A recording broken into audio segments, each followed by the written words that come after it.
একটা পেমেন্ট যদি না নিতে পারে বা একটা কিছু যদি না নিয়ে নিতে পারে, তার সারা জীবনের যে কাজ করলো সেটা পুরোটা বৃথা।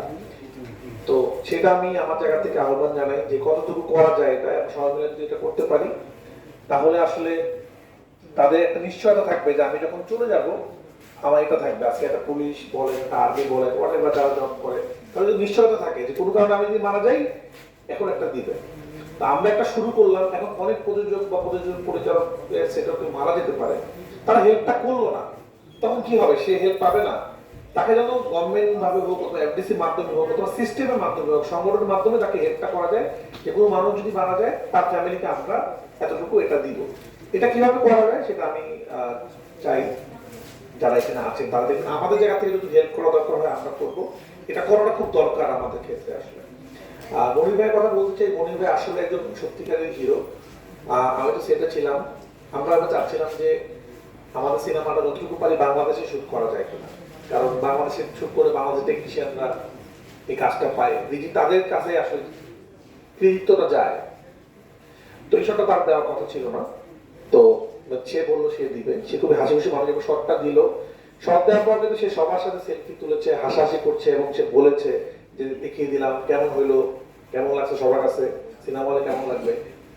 তারপরে কিন্তু সে প্রায় 1-1.5 ঘন্টা পরে হঠাৎ করে সে অসুস্থ হয়ে যায় এবং তাকে হাসপাতালে মারা যায়। আমরা যদি আসলে সেটাকে বলি অ্যাক্সিডেন্ট, তাহলে কিন্তু মনির ভাইকে অবশ্যই কিন্তু শটটা হিরোর মতোই দিয়েছে, ওনার শটে কিন্তু কোনো ক্ষতি হয় না এবং দিয়েছে। এবং আপনার সিনেমাতে সেই শটটা হয়তো দেখবেন। তো আমার কাছে মনে হয় আল্লাহ তাকে মানে সবার তো রিজিক একদিন মানে রিজিক দিয়ে ব্যবস্থা তুমি আল্লাহ করে, হায়াত মত আল্লাহ, আমিও যে কোনো সময় মারা যেতে পারি। তো আল্লাহ তার মৃত্যুটা তার কাজের জায়গায় লিখে রেখেছিলেন।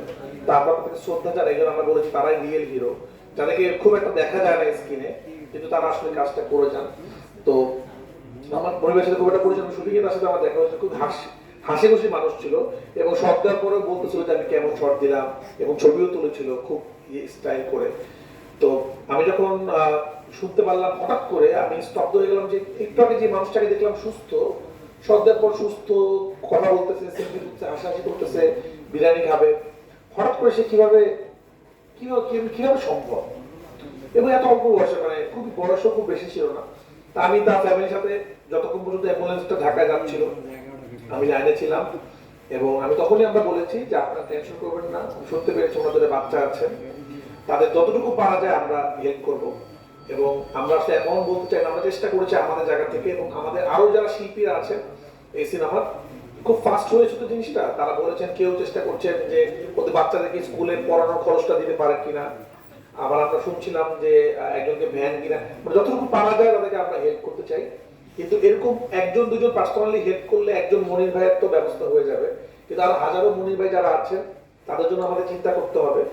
তো আমার মনে হয় এই ঘটনা থেকে যদি আমরা চিন্তা করি যে না হঠাৎ করে যদি একজন স্ট্যান্ডম্যান বা একজন সহশিল্পী বা একজন প্রোডাকশন বয় বা একজন ড্রাইভার মারা যায়, পরবর্তী পদক্ষেপটা কি হবে সবার, সেটার জন্য যদি আমরা চিন্তা করি আমার একটা সলিউশন বের হয়ে যাবে।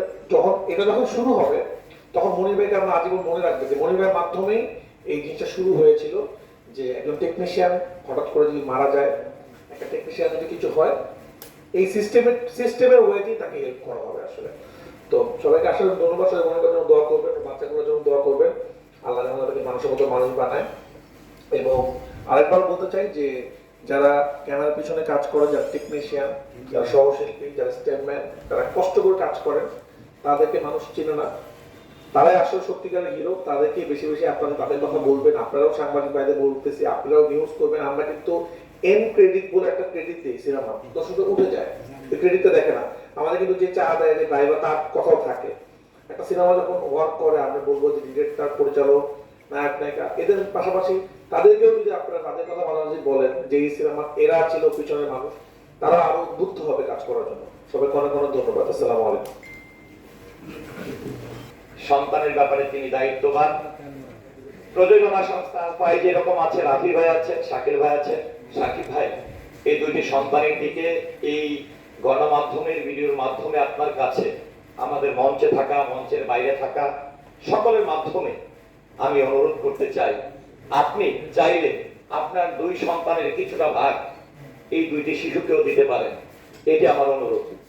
তো এই মুহূর্তে আসলে আসার জন্য আমি কিছু বলার জন্য অনুরোধ করব, যিনি অনেক মানে নতুন করে আজকে থেকে একটি ধারা তৈরি করছেন মানুষ মানুষের জন্য, আলফায়ের যিনি কর্ণধার, তাণ্ডব সিনেমার প্রযোজক শাকিল ভাইকে। আর শাকিল ভাই আস্তে আস্তে একজন মানুষকে ধন্যবাদ জানাবো আজকে যে আমাদের